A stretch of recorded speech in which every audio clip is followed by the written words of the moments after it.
chapitre 7. On va récapituler ce qu'on a vu la dernière fois avec Étienne.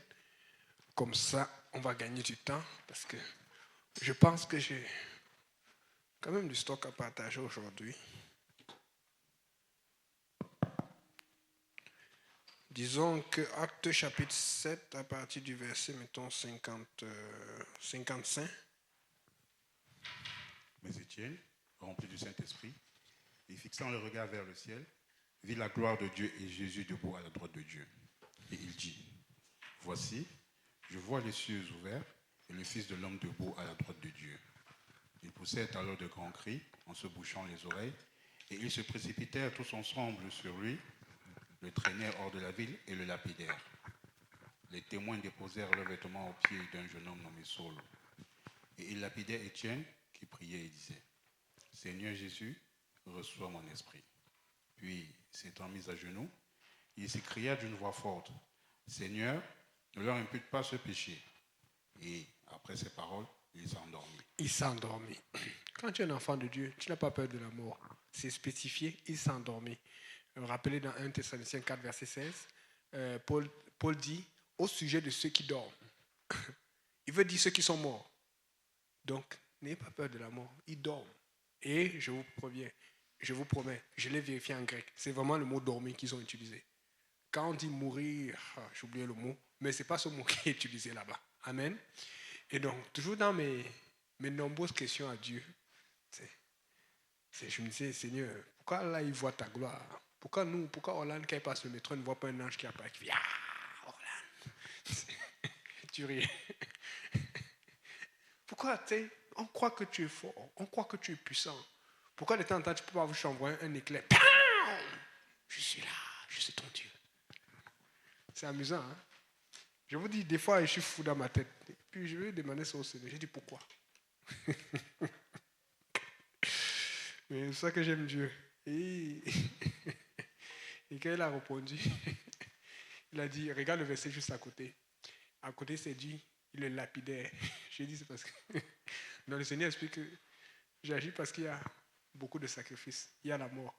J'ai dit, ok Seigneur, c'est bon. Donc ma question pour toi, c'est est-ce que tu es prêt à te faire lapider?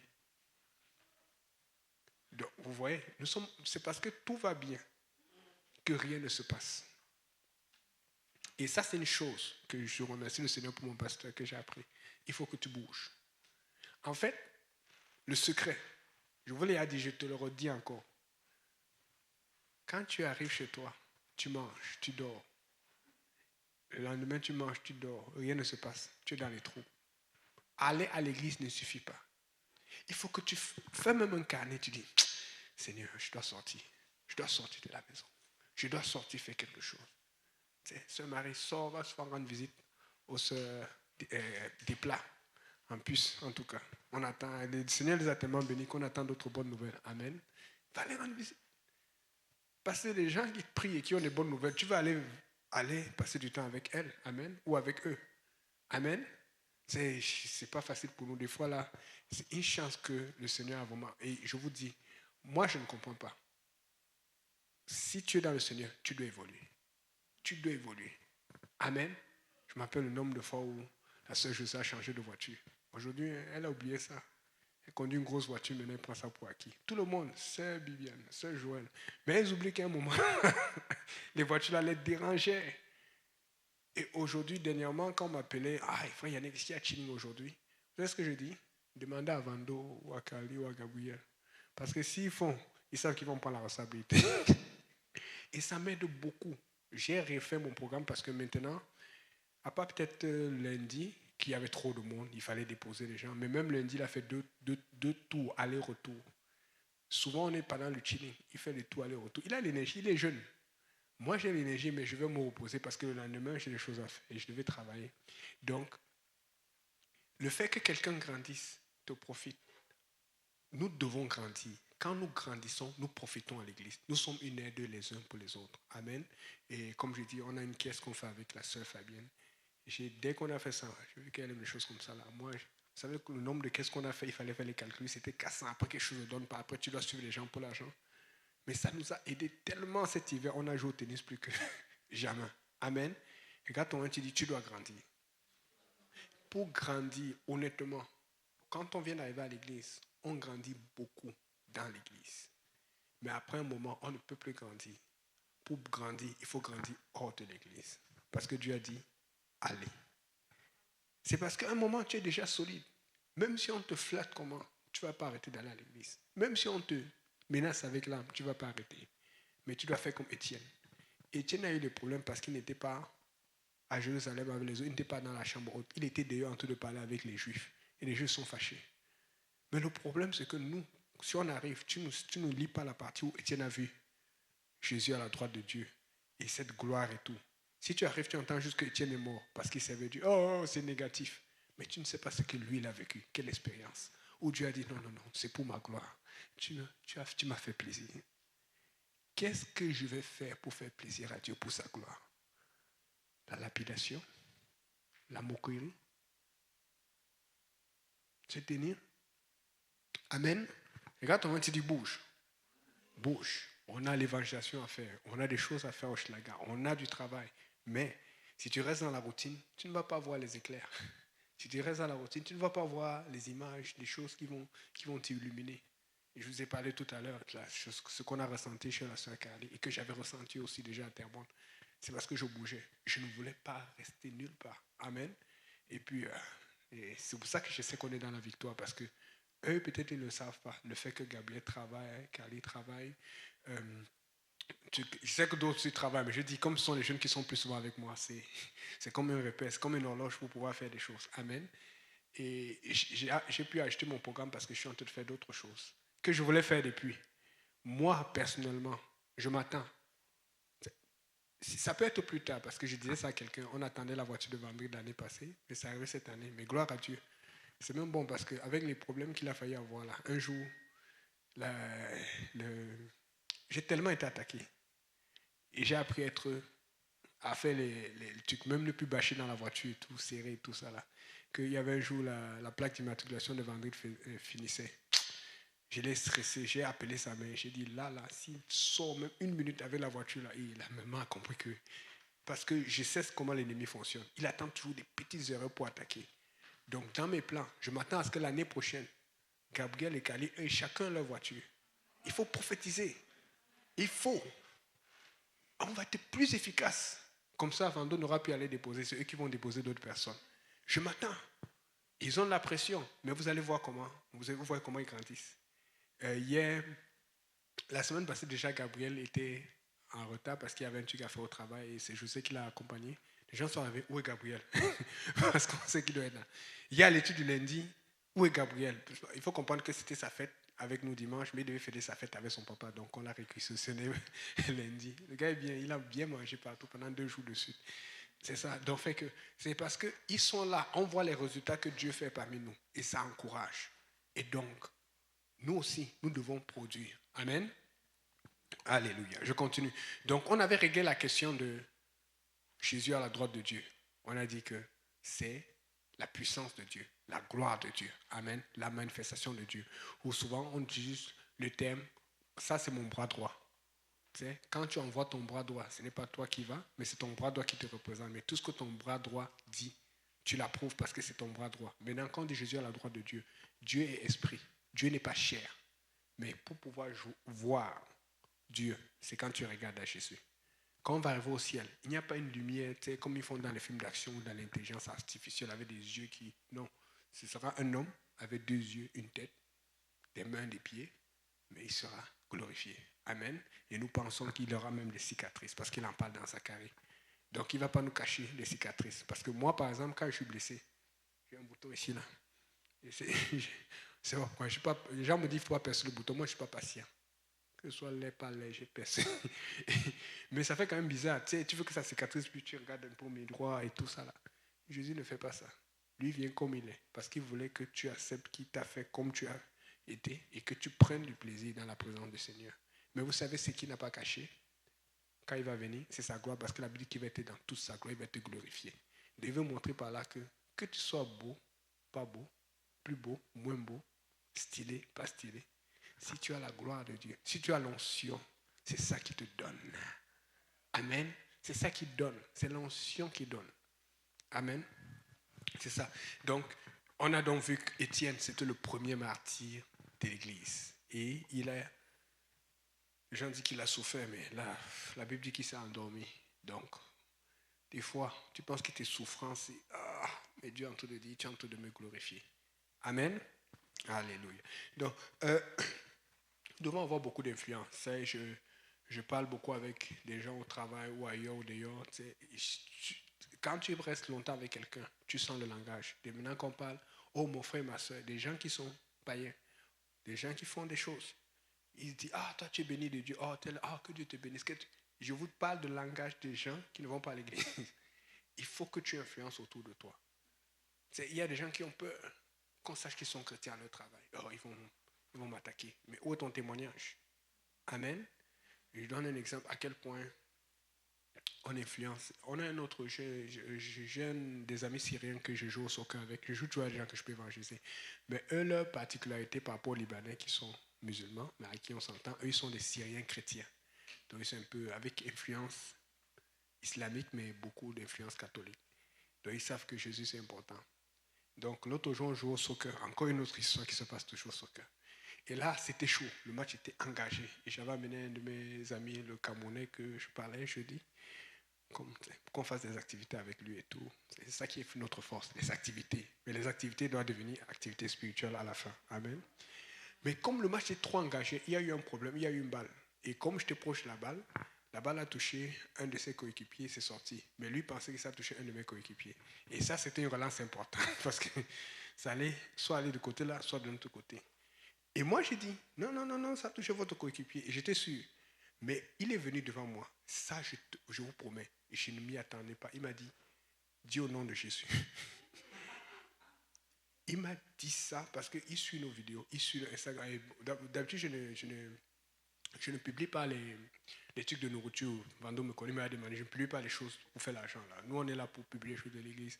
Mais il m'avait demandé de faire la publicité pour son truc parce qu'il a une petite boulangerie et tout. Bon, ça, j'ai fait une exception. Des fois, on fait des exceptions pour certaines personnes. Amen. C'est arrivé samedi passé, le soir. Il m'a dit, dis au nom de Jésus. Je voulais dire au nom de Jésus, mais je me suis d'abord ralenti. C'est comme si Dieu m'a dit, pense avant de... Pense. Et j'ai eu comme une peur en moi. Et je me suis rendu compte que c'est ça le problème que nous avons à l'église. Nous mentons facilement. Nous trichons facilement parce que nous voulons la gloire. Il n'y a plus d'intégrité. Vous voulez avoir le réveil avec... Mais moi, je jure à Dieu, je veux avoir le réveil avec l'intégrité. Et vous allez voir. Mais le problème, c'est que quand tu intègres, ça prend plus de temps. Pour ceux qui me connaissent, un papa simplice. En 2007, tu te rappelles, 2017, on grandissait, on voyait des choses. Mais tous, ils savent qu'on a plus, même Ludo, il nous voit. Il y a plusieurs choses qu'on a dit. On se parlait, des fois, on s'asseyait avec papa simplice, frère Cédric, on dit, tel va aller, tel va aller ici. Et il va te dire, ceux qui ont réussi, ce sont ceux qui sont les plus intègres. Ceux que tu vois que ça bouge, ce sont ceux qui étaient intègres. Maintenant, d'autres, ils ont grandi. Il y a les églises, mais je peux vous dire, on est au courant. Ils n'ont pas la main libre de faire n'importe quoi. Pourquoi? Parce que tu as fait trop de compromis. Il faut avoir l'intégrité. Ça va prendre le temps, mais Dieu va agir fortement. Amen. Il faut être intègre. Et finalement, j'ai dit au nom de Jésus. Mais je vous dis, juste les 2-3 secondes, j'ai eu une peur en moi. J'ai dit, où Dieu m'a dit, fais attention. Parce que ce que je dis, ça l'a influencé. Je vous promets. Dès que j'ai dit au nom de Jésus, il a tourné, il a dit au gars, comme celui le capitaine de l'équipe, il a dit c'est bon, donnez-leur le ballon. Ça veut dire que si je disais au nom de Jésus, je mentais, peut-être quelque chose allait m'arriver. On prend tellement à la légère. Et souvent, c'est normal parce qu'on arrive à l'église, on a vu des gens faire, on a vu des trucs. Ce n'est pas tout ce qui est fait qui est approuvé par Dieu. Amen. Regarde ton ce n'est pas tout ce qui est fait qui est approuvé par Dieu. Amen. Rappelez-vous. Joseph, qui se rappelle l'histoire de Joseph? Dieu a donné 2 rêves à Joseph. Le premier rêve, il est au-dessus de sa famille. Amen. C'est tellement clair. Le premier rêve, il fait des gerbes. Et les gerbes de tout le monde s'agenouillent devant lui. Et il faut être vraiment quelqu'un qui ne veut pas comprendre pour comprendre que lui va être au-dessus de tout le monde. Amen. Il a dû s'accrocher à ses rêves. Le deuxième rêve, maintenant le soleil et la lune. Le soleil, ça représente papa, la lune, ça représente maman. Et 11 étoiles. Bizarrement, pas 12, 11 étoiles. Il a 11 frères. Et il s'ajournait encore devant lui. C'est comme ça qu'ils sont montrés dans le temps. Quand quelqu'un était plus important que les autres, tout le monde s'ajournait devant lui. Il s'est accroché à ses rêves. Mais regardez pour Joseph, ça a pris 12, 13, combien de temps? Parce qu'on dit qu'il avait à peu près 17 ans. Il est devenu chef sur le truc à 30, 13 ans. David, la même chose. On pense qu'il avait 14 ans quand il a vaincu Goliath. Il est devenu à 30, 16 ans. Toi, tu paniques. Tu es dans l'église 1 an, 2 ans. Le diable, quand il sait que tu ne vas pas sortir de l'église, il va te faire brûler les étapes pour avancer. Je le dis, je l'ai dit. Nous allons avoir un réveil au Québec avec des grandes églises, avec beaucoup de gens. Mais le problème, tu peux le faire en faisant des compromis. Mais moi, j'ai dit, je vais le faire en étant intègre. Et ça va arriver certainement. Regardez-moi. Rappelez-vous que j'ai dit ça en 2026. On va se retrouver, vous allez voir. Il faut avoir confiance à Dieu. Le diable, s'il ne peut pas t'arrêter, il va te mettre les bâtons dans la route. Ah, laisse faire ça, ça va aller. Non, fais confiance à Dieu. Il est Dieu. Amen. Garde ton témoignage. Donc, je continue.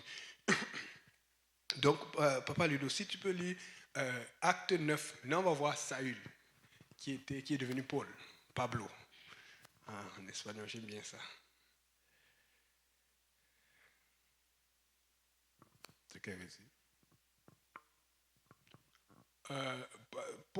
Acte 9, à partir du verset 1. C'est une longue lecture. Ça va vraiment voir comment il est venu à Dieu. Cependant, Saul, respirant encore la menace et le meurtre contre les disciples du Seigneur, se rendit chez le souverain sacrificateur et lui demandant d'aller être pour les synagogues de Damas, afin que, s'il trouvait des partisans de la nouvelle doctrine, hommes ou femmes, il les amena liés à Jérusalem. Comme il était en chemin et qu'il approchait de Damas, tout à coup une lumière venant du ciel resplendit tout autour de lui. Il tomba par terre et il entendit une voix qui lui disait « Saul, Saul, pourquoi me persécutes-tu » Il répondit « Qui es-tu, Seigneur » Et le Seigneur dit « Je suis Jésus que tu persécutes. Il te serait dur de regimber contre les aiguillons. » Tremblant et saisi d'effroi, il dit « Seigneur, que veux-tu que je fasse » Et le Seigneur lui dit « Lève-toi, entre dans la ville, et on te dira ce que tu dois faire. » Les hommes qui l'accompagnaient demeurèrent stupéfaits, et ils entendaient bien la voix, mais ils ne voyaient personne. Saul se releva de terre, et, quoique ses yeux fussent ouverts, il ne voyait rien. On le prit par la main, et on le conduisit à Damas. Il resta 3 jours sans voir, et il ne mangea ni ne but. Or, il y avait à Damas un disciple nommé Ananias. Le Seigneur lui dit dans une vision, « Ananias » il répondit, « Me voici, Seigneur. » Et le Seigneur lui dit, « Lève-toi, va dans la rue qu'on appelle la droite et cherche dans la maison de Judas un homme nommé Saul de Tarse. » Car il prit et il a vu en vision un homme du nom d'Ananias qui entrait et qui lui imposait les mains afin qu'il retrouvât la vue. Ananias répondit, « Seigneur, j'ai appris de plusieurs personnes tous les maux que cet homme a fait à tes saints dans Jérusalem. Et il a ici des pouvoirs de la part des principaux sacrificateurs pour lier tous ceux qui invoquent ton nom. » Mais le Seigneur lui dit, « Va, car cet homme est un instrument que j'ai choisi pour porter mon nom devant les nations, devant les rois et devant les fils d'Israël. Et je lui montrerai tout ce qu'il doit souffrir pour mon nom. » Ananias sortit et, lorsqu'il fut arrivé dans la maison, il imposa les mains à Saul en disant, « Saul, mon frère, le Seigneur Jésus qui t'est apparu sur le chemin par lequel tu venais, m'a envoyé pour que tu recouvres la vue et que tu sois rempli du Saint-Esprit. » Au même instant, il tomba de ses yeux comme des écailles et il recouvra la vue. Il se leva et fut baptisé. Et après qu'il eut pris de la nourriture, les forces lui revinrent. Saul resta quelques jours avec les disciples qui étaient à Damas. Et aussitôt, il prêcha dans les synagogues que Jésus est le Fils de Dieu. Tous ceux qui l'entendaient étaient dans l'étonnement et disaient, « N'est-ce pas celui qui persécutait à Jérusalem ceux qui invoquent ce nom? Et n'est-il pas venu ici pour les amener liés devant les principaux sacrificateurs ?» Cependant, Saul se fortifiait de plus en plus et il confondait les Juifs qui habitaient à Damas, démontrant que Jésus est le Christ. Au bout d'un certain... Ok, c'est bon. Donc, vous voyez la belle histoire que je voulais qu'on lise. Et je voulais vraiment qu'on la relise pour qu'on se souvienne que Saul, c'est bien lui qui était là. Vous avez vu? La Bible dit que lorsque Étienne est mort, on a déposé ses habits à ses pieds. Donc, il a approuvé. Quand on dit on dépose, ça veut dire que peut-être tu n'as pas mis la main parce que tu ne prenais pas le temps. Tu étais d'accord pour qu'on le lapide, mais tu as approuvé, tu étais là-dedans. C'est pour ça qu'on dit, dans un tribunal, une cour, on peut souvent t'accuser de meurtre par association. Même si ce n'est pas toi qui as tiré, tu fais partie des gens qui ont permis le meurtre ou qui ont provoqué cela. Amen. Donc, Saul était là et il a approuvé. Ce qui veut dire que si tu te sens être en train de mourir, tu sens qu'on est en train de te tuer, de te faire mal. En fait, la personne qui te regarde, ou qui te fait mal, ou qui souffre, peut-être c'est la prochaine personne que Dieu va utiliser pour t'aider dans le ministère. Quand tu souffres, tu as un témoignage pour quelqu'un. Parce que les gens vont toujours regarder comment il va faire, comment il va faire, comment il va faire. Vous n'avez pas remarqué? Moi, je ne sais pas pour vous, c'est comment ça que c'était dans ma vie chrétienne quand je grandissais. Chaque fois, je savais que bon, voilà ce que le pasteur m'a donné comme conseil qui est bon. Et des fois, même Dieu l'avait confirmé. Mais il y avait toujours quelqu'un de l'église ou quelqu'un même de la famille qui m'a dit fais ça. Tu avais toujours une option, la mauvaise option. Et souvent, j'ai pris la mauvaise option. Mais après un moment, j'ai dit c'est fini les mauvaises options. Amen. Il y aura toujours quelqu'un qui va te souffler quoi faire. C'est pour ça, j'ai dit, quand tu grandis au Seigneur, tu as besoin de l'église. Tu es dans l'église. Tu ne dois jamais arrêter. Mais à un moment, il faut que tu sortes. Quand tu sors et que tu expérimentes avec Dieu, tu vas apprendre à faire confiance à ce Dieu. C'est parce que beaucoup de gens, et ça beaucoup de gens ne travaillent pas assez pour Dieu, ne sont pas assez sensibles à Dieu. Donc, à chaque moment, ils sont toujours obligés de faire ce qu'il y a qu'on leur propose. Mais ils n'arrivent même pas à évaluer avec Dieu. Et il faut avoir une relation avec Dieu. Amen. Regarde ton moment, tu dis, et une relation avec Dieu. Et là, alors qu'il part, tu sais, tout à coup, une lumière, encore une lumière. Amen. Comme je vous disais, Seigneur, pourquoi il n'y a pas de lumière? Pourquoi une lumière n'apparaît pas juste ici, là, comme ça? Chut. Seigneur, fait. Parce qu'il peut le faire. Il fait un hologramme. Mais le problème, c'est que qu'est-ce que vous allez demander? Orlan va peut-être demander un Dieu pour qu'elle ait reçu tous ses coups. Comme ça, il m'a mangé des bonnes notes. Pourquoi? Il faut qu'il y ait une situation. Je donne un exemple. Je ne me rappelle plus le verset exact, mais c'est dans Exode. C'était entrechauffé. Le peuple était fâché contre Moïse. Il voulait lapider Moïse. Moïse était en train de se défendre, il parlait. Mais avant même qu'il ne finisse, la Bible dit que la gloire de l'Éternel apparaît. Donc ça vous montre que chaque fois que Dieu se manifeste, il y a de l'action, il y a quelque chose qui se passe. Amen. Donc, si tu veux que Dieu se manifeste, si tu veux que Dieu te parle, va chercher l'action. Dans le fond, je vais résumer ce que je vais dire. Si tu veux que Dieu te parle ou Dieu agisse, va chercher les problèmes. Parce que dès que tu vas à évangéliser une âme, ce sont des problèmes. Parce que le diable ne veut pas qu'elle soit évangélisée. Tu veux la main de Dieu, va chercher les problèmes. Il faut que tu décides, à partir d'aujourd'hui, je vais être un problème ambulant pour le diable. Quand il est comme ça, il dit, ouais, le gars, il va encore venir, la fille, il va encore venir par où? Il faut que, à l'intérieur de toi, là, ça bouillonne. Comme Jérémie dit. Quand on te voit, on dit, oh, il arrive encore. C'est comme ça que nous devons être. Nous devons éviter la routine. La routine tue. Amen. La routine tue. C'est pour ça que la Bible dit que le Saint-Esprit, en grec, c'est dynamos, comme dynamo. Ça bouge, ça bouge, ça bouge. Amen. Et donc, là, il tombe par terre et il entend une voix qui lui dit, Saul, Saul, pourquoi me persécutes-tu? Saul ne persécutait pas, bon, selon lui, il ne persécutait pas directement Jésus. Il persécutait l'Église parce qu'il se disait honnêtement, sincèrement, que ce qu'ils font n'était pas bon. Il était zélé. Il y a des gens comme ça qui sont zélés pour le mal. Mais c'est avec votre témoignage, c'est avec votre changement, c'est avec votre attitude qu'ils ou elles vont changer. Amen. Et il répondit, qui es-tu Seigneur? Comme le pasteur dit souvent. Il appelle Seigneur parce qu'il se rend compte que non, ça c'est impossible, ça c'est un miracle. Il n'y a que Dieu qui peut parler comme ça. Il n'y a que Dieu qui peut le renverser parce qu'il savait, il a été enseigné dans la Bible que Jéhovah est tout puissant et que Jéhovah est glorieux, lumineux, c'est un peu comme Elohim. Vous savez, Elohim, on dit c'est un terme pluriel en hébreu. Et les gens font l'erreur parce que les Trinités vont dire que ça veut dire alors qu'il y a 3 personnes en Dieu. Mais quand on dit pluriel, ça ne veut pas dire 3. Ça peut être 2, 3, 4, 5, ça peut être plusieurs. Mais pourquoi on dit Elohim?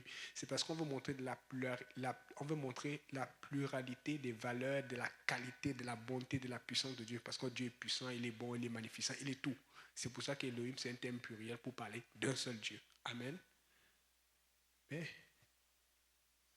là, je pense que parmi les termes pluriels aussi, il y a eau, il y a lumière, il y a tout ça. Donc, sûrement, quand il a vu cette lumière, quand il est tombé, sûrement, il a dû comprendre que j'ai appris ça dans la Torah. J'ai appris ça, lui qui a été sous Gamaliel, que Dieu est puissant, Dieu se manifeste. On ne peut pas le voir. Et justement pour ça qu'il est tombé.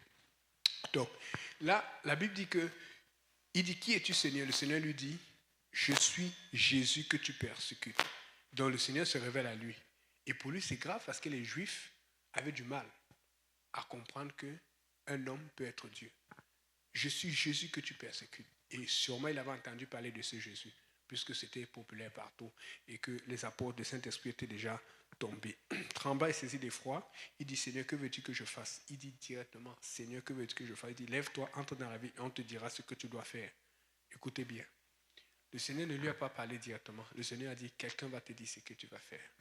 Tu vas toujours passer par quelqu'un pour venir à la vérité. Oh, Dieu m'a parlé, Dieu m'a dit, tu dois passer par quelqu'un.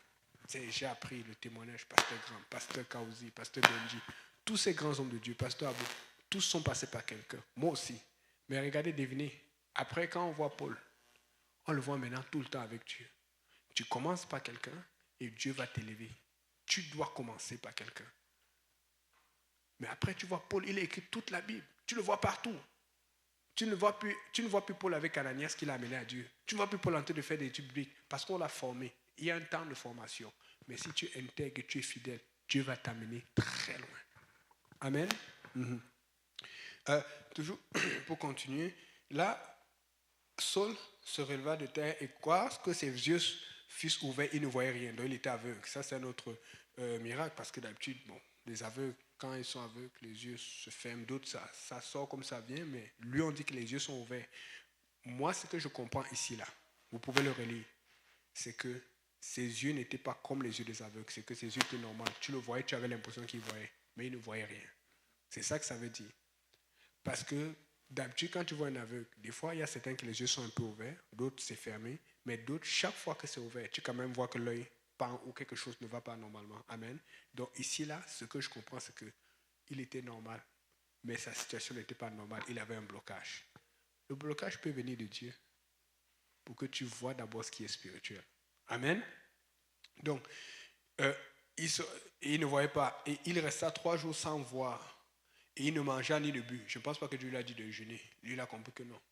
Il faut que je jeûne. Il faut que je cherche la présence de Dieu. Ce Dieu que je pensais servir. Or, il y avait à Damas un disciple nommé Ananias. Et Dieu dit à Ananias, va, tu vas dans telle maison, tu cherches sur le tas. Quand il prie, il a vu, Et Ananias, comme tout le monde, qui a peur, il dit, Seigneur, le gars là, il tue les apostoliques. Il se moque de nous. Il fait les débats avec nous.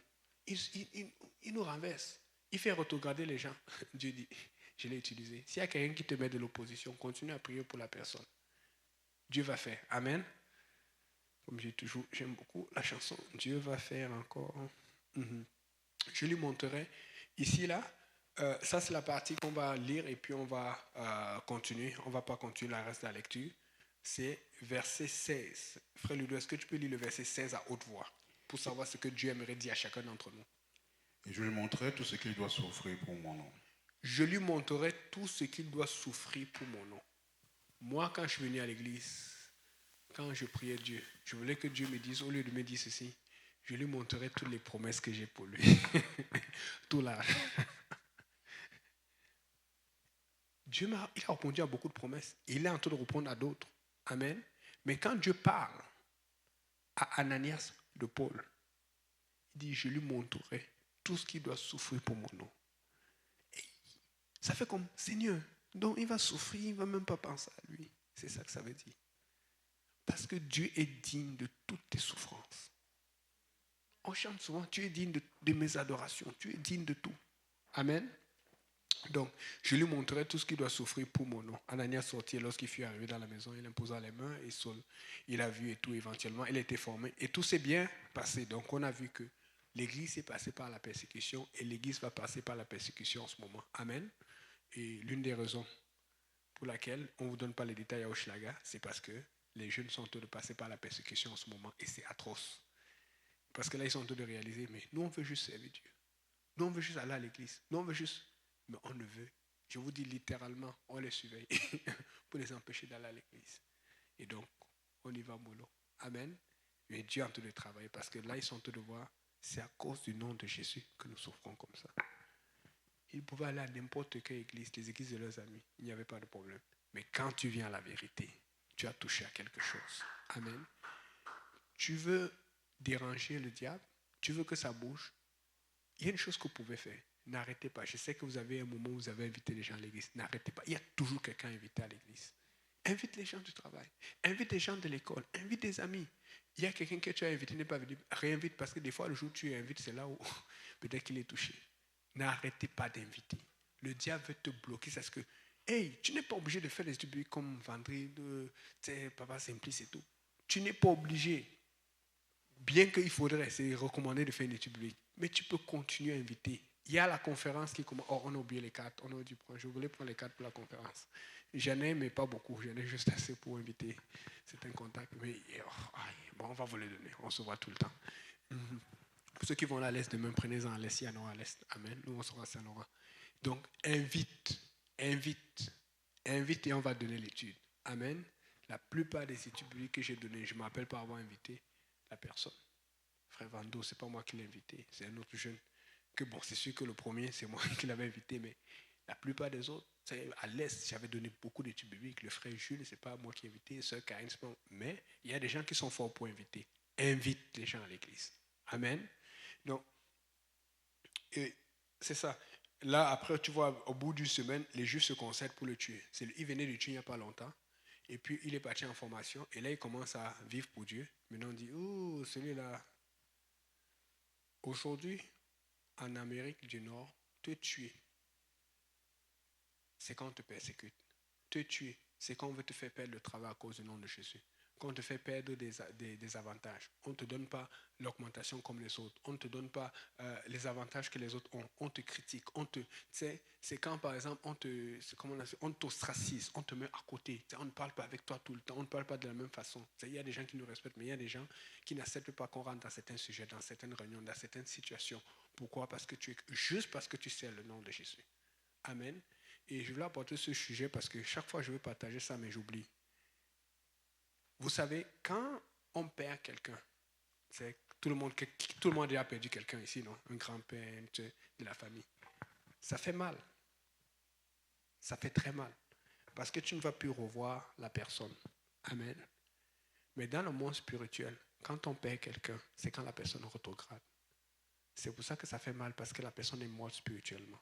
Mais quand tu rétrogrades, c'est très difficile. Pourquoi? Parce que la Bible dit qu'il faut 7 fois plus d'efforts. Parce qu'il y a 7 esprits qui sont partis pour empirer ta situation. C'est pour ça que souvent, quand quelqu'un rétrograde, le pasteur ou le frère ou la personne qui était proche de la personne se met à pleurer. Et souvent, ce n'est même pas les gens de la même famille. Des fois, c'est quelqu'un avec qui tu étais très proche dans l'église. C'est pour ça qu'on dit aux frères et aux sœurs, même quand tu es proche de quelqu'un dans l'église, sois honnête avec la personne. Ne fais pas une amitié. C'est le genre, je te back up, tu me back up. Après, vous mettez de côté les lois de Dieu. Ça a déjà amené des personnes, beaucoup, même parmi JPNIA, hors de l'église. Parce que tu commences à protéger ton ami, au lieu que le seul que tu dois protéger, c'est le nom de Jésus. Il faut être capable de dire à ton ami, tu as mal fait. Il faut que la personne soit aussi capable de te dire, sans que tu ne t'offenses. Et quand tu t'offenses, tu vas prier pour que l'offense sorte. Quand on est dans l'église, quand quelqu'un meurt, c'est quand la personne rétrograde. Mais il faut prier fort, il faut faire un effort. C'est plus difficile pour qu'elle revienne à Dieu. C'est énormément difficile. C'est pour ça que c'est comme la mort. C'est triste, ça fait mal, ça pique. Amen. Donc on ne veut pas rétrograder. Amen. On veut juste amener les gens au Seigneur. Donc, et là, vous savez, il faut vraiment être proche de Dieu. Juste connaître Dieu. Vous voyez, beaucoup de gens aujourd'hui, ils ne vont pas nécessairement, ils ne sont pas dans la vérité, mais juste le fait de parler de Dieu, ça les aide, ça les évite les choses. J'ai appris quelque chose dernièrement. Je ne sais pas si c'est ça qui a fait toute la différence, mais je suis sûr que ça a dû faire la différence. Vous avez entendu parler de la guerre entre les États-Unis et l'Iran, n'est-ce pas? Vous avez entendu parler du soldat qui a été sauvé, n'est-ce pas? Il y a 2 soldats qui... Je suis sûr que Ludo est au courant parce que lui, il aime beaucoup les avions. Donc il y a un F-15 qui a été attaqué par des missiles iraniens et qui est tombé. Et dans le F-15, il y avait 2 pilotes. Et quand ça tombe, quand quelque chose tombe, toi tu t'éjectes. Si quelqu'un te tombe, si la doctrine te tombe, une église te tombe, toi ne tombes pas avec eux. Ils ont compris que leur avion ne fonctionnait plus. Ils ont compris que l'église ne fonctionnait plus. Ils se sont éjectés. Mais quand tu t'éjectes, ça fait mal parce que tu étais proche des gens. On va te critiquer. Ah, et par la venue personne. Non, non, tu dois te sauver.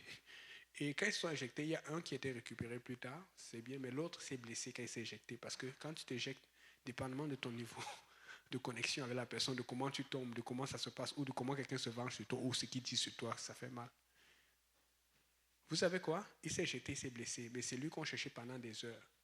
Mais comme il a été formé, c'est pour ça qu'il faut être formé. Vous savez ce qu'il a fait?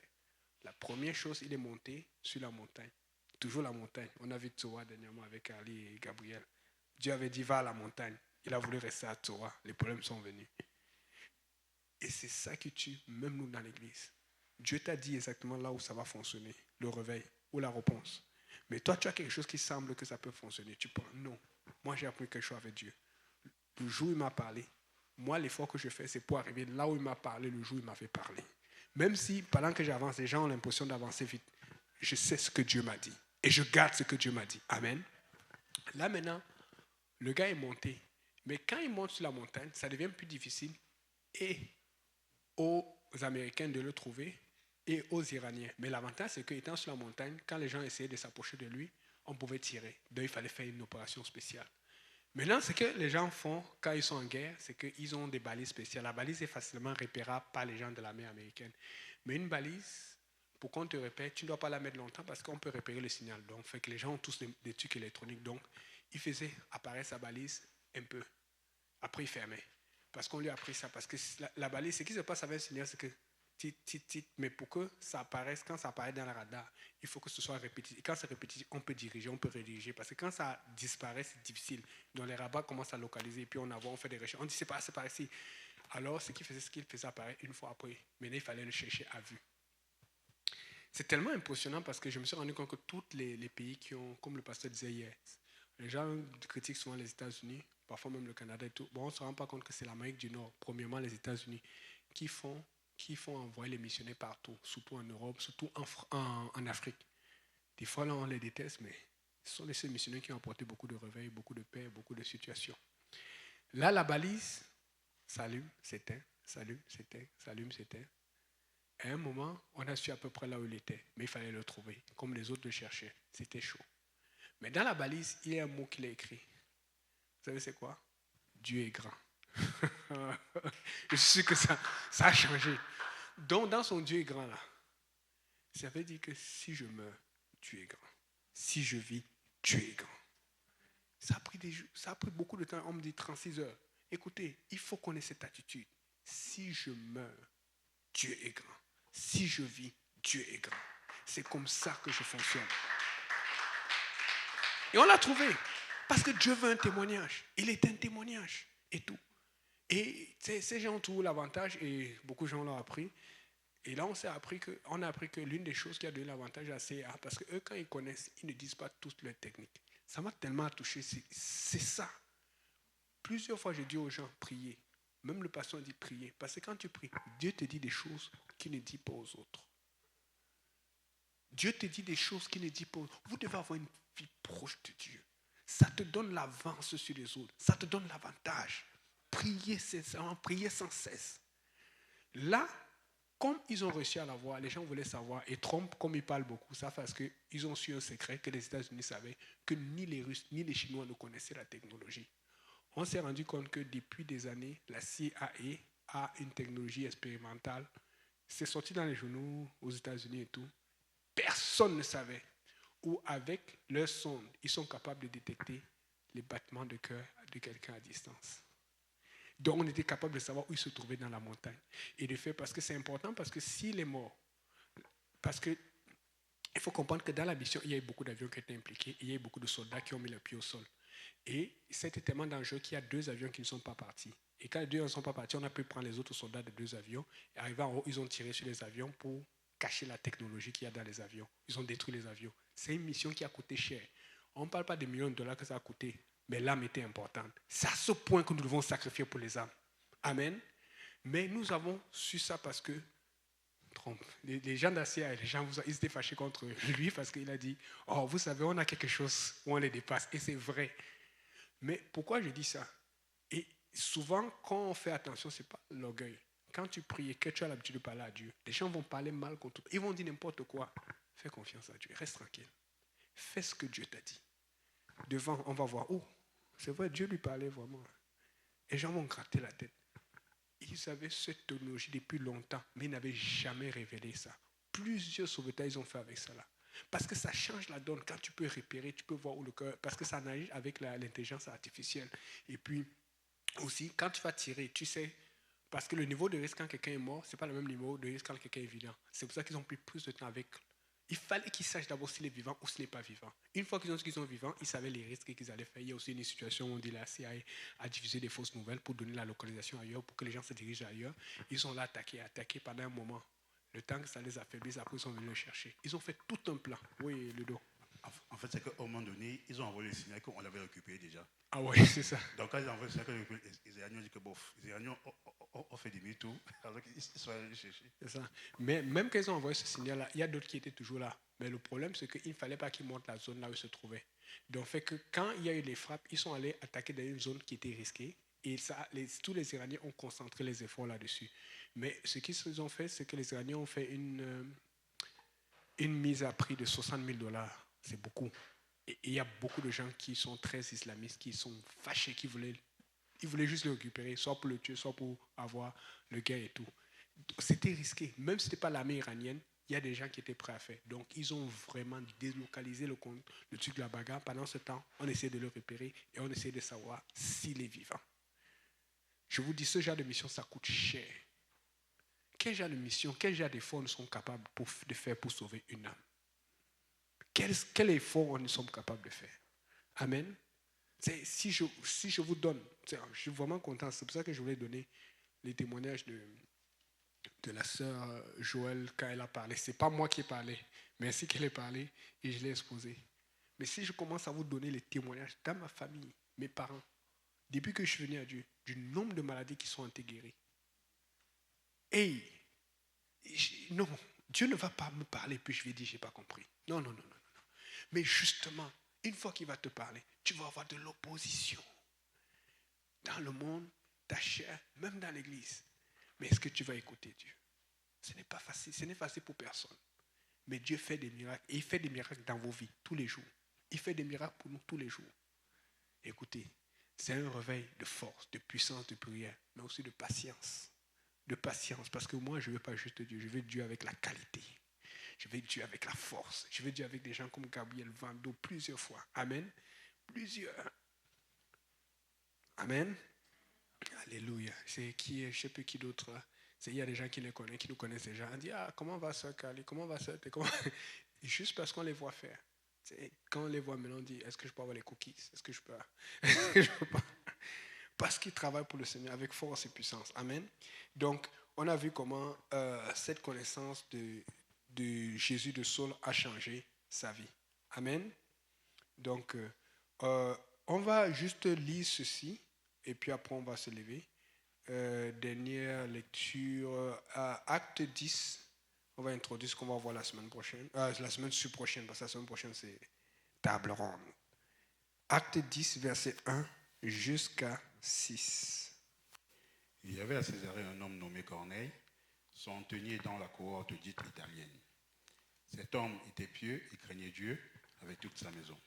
Il faisait beaucoup d'aumônes au peuple et priait Dieu continuellement. Vers la 9e heure du jour, il vit clairement dans une vision un ange de Dieu qui entra chez lui et qui lui dit « Corneille !» Les regards fixés sur lui et saisi d'effroi, il répondit Qu'est-ce, Seigneur? Et l'ange lui dit, tes prières et tes aumônes sont montées devant Dieu et il s'en est souvenu. Envoie maintenant des hommes à Jopé et fais venir Simon, surnommé Pierre. Il est logé chez un certain Simon, corroyeur, dont la maison est près de la mer. Amen. Donc, on a vu la visite de Dieu à Corneille, par un ange toujours. Là, le frère lui doit lui quoi au départ. Il a dit, il y avait un homme, un certain quoi? Nommé Corneille, un homme, un centenier dans la cour. Centenier, ça veut dire chef d'une centaine. Donc, et quand on dit une centaine, ça ne veut pas dire 100 nécessairement. Ça peut être 200, 300, 400, 600. Donc, c'était quelqu'un d'important. Après, vous n'avez pas remarqué, Dieu a commencé avec Paul. Il y avait déjà des juifs vraiment juifs là, tu sais. Mais on ne savait pas vraiment ce qu'il faisait. Mais on l'a vu Étienne mourir. Mais Dieu va prendre Paul, un pharisien, quelqu'un qui était important dans la secte des pharisiens. Après tout, il va prendre maintenant un non-juif. Là, il commence à... C'est pour ça que ça introduit l'évangile aux païens. Il va prendre pas n'importe qui. Il va prendre un centenier, un chef de guerre. Hey, si tu es dans la maison de Dieu, c'est parce que tu es important, tu es important. Regarde comment tu dis tu es important ou important. Dieu ne prend pas n'importe qui. Mais c'est pour ça que ça nous crée des problèmes parce que les gens ont du mal au travail de croire que, mais comment est-ce que toi tu fais ça et toi tu crois en Dieu? Tu es fou. Dernièrement, on dit ça beaucoup à Gabriel, tout dans sa famille, sauf sa mère qui croit parce que sa mère a vu sa mère connaît son témoignage, comme celui qui était aveugle dans Luc, dans Jean 9. Il dit, moi je ne sais pas ce que vous dites, mais moi c'est une chose. Avant j'étais aveugle, mais maintenant je vois. Gabriel c'est qu'avant il était dehors, avant il souffrait, avant il dormait dans les rues. Maintenant, il dort au chaud, il travaille, il s'achète. Aujourd'hui, il a encore passé une commande. Il commande de plus en plus. Amen. Il sait ce que Dieu a fait pour lui. Il sait ce que Dieu a fait pour lui. Tu sais ce que Dieu a fait pour toi. Amen. Et là, il parle à Corneille, quelqu'un d'important. Il dit, l'ange lui dit, Dieu a entendu ta prière. Et n'oubliez pas, quand il a vu l'ange, il a eu peur. Moi, ce que je vois dans les images, dans les vidéos, c'est quand on voit les anges, c'est des cupidons, des gens qui sont beaux. Non, non, non, non. C'est pas comme les humains. Zacharie a vu l'ange, il a eu peur. Tous ceux qui voient les gens ont peur. Pourquoi? Parce qu'on s'attend à ce qu'il ait 2 bras, 2 mains. Non, non, non. Quand tu vois une définition des anges dans le ciel, ou même dans Ésaïe, la Bible dit des yeux partout, des ailes. La Bible dit même qu'ils avaient les ailes pour couvrir les pieds. Donc on ne voit même pas les pieds. Et puis maintenant les ailes pour voler. Maintenant pour voler, mais ça va être bizarre. Tu vas le voir, tu vas dire, wow, ça c'est quoi ça? Mais c'est un ange. Parce que ce que Dieu veut te montrer, c'est sa puissance. Amen. Parce que nous, on fait trop référence à la beauté, au style. Amen. C'est qu'il y a des gens, il y a des soeurs ici qui aiment beaucoup acheter dans Chine. Dieu n'est pas dans les affaires de Chine. Amen. C'est vrai que c'est un péché si tu es sur Chine, parce que là, je vais avoir des problèmes. Amen. C'est pour ça que dit Ésaïe 53 disait, il n'y avait rien en lui pour attirer les regards. C'est pas quelqu'un que tu vas voir, tu vas dire, waouh, ça c'est mon style, cool. Tu sais, des fois, je sais que les gens, parce que j'ai souvent entendu les commentaires, les gens me le disent, ah, toi tu es un pasteur cool, ah, j'aime tel pasteur, lui il fait ça, lui prêche comme ça, lui fait ça, lui, ah, non, il n'est pas désordonné comme le frère Yannick. Et d'autres me disent, ah non, moi je préfère le style de tel. Jésus n'avait pas tout cela. Il n'avait pas ce qu'on dit la swag. Mais il savait une chose, il parlait de la parole de Dieu. Il parlait puissamment, il était oint. Ce n'est pas la beauté qui donne l'onction, c'est la consécration, le sérieux avec Dieu. Amen. Et donc, Corneille va expérimenter cela. Et on lui dit, va et envoie. Et la Bible dit à la fin, tu peux relire juste le verset 6. Juste le verset 6.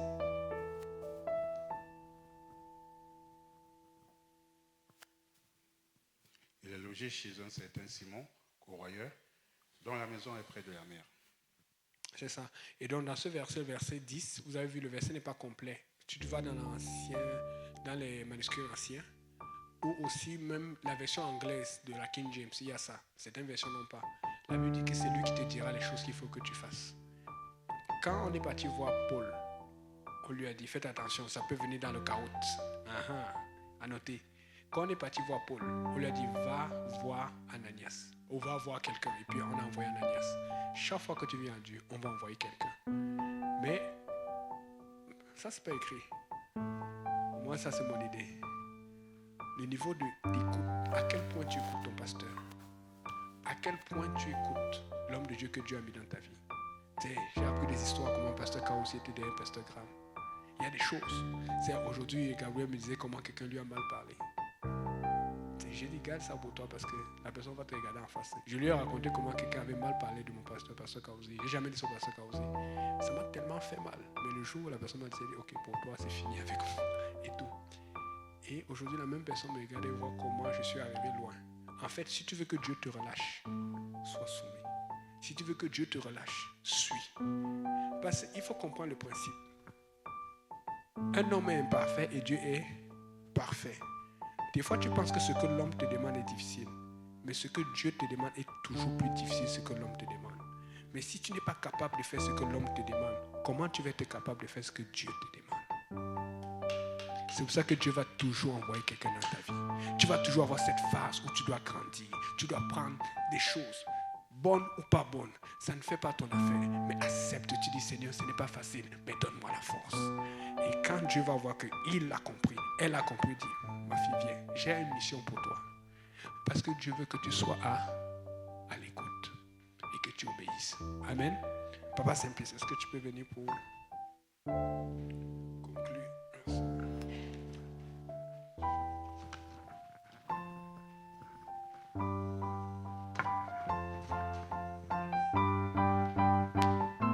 Amen. Merci Seigneur. Alléluia. Est-ce qu'on peut acclamer le Seigneur? Alléluia. Merci Seigneur.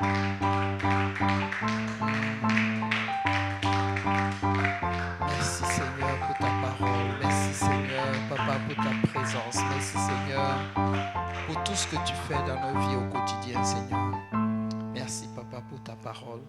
Merci Seigneur de nous avoir entendus encore, éternel Dieu de gloire. Merci Seigneur pour ta parole que tu as apportée, Seigneur Jésus, à notre âme, Seigneur Jésus. Papa, nous te présentons toutes ces choses, Seigneur.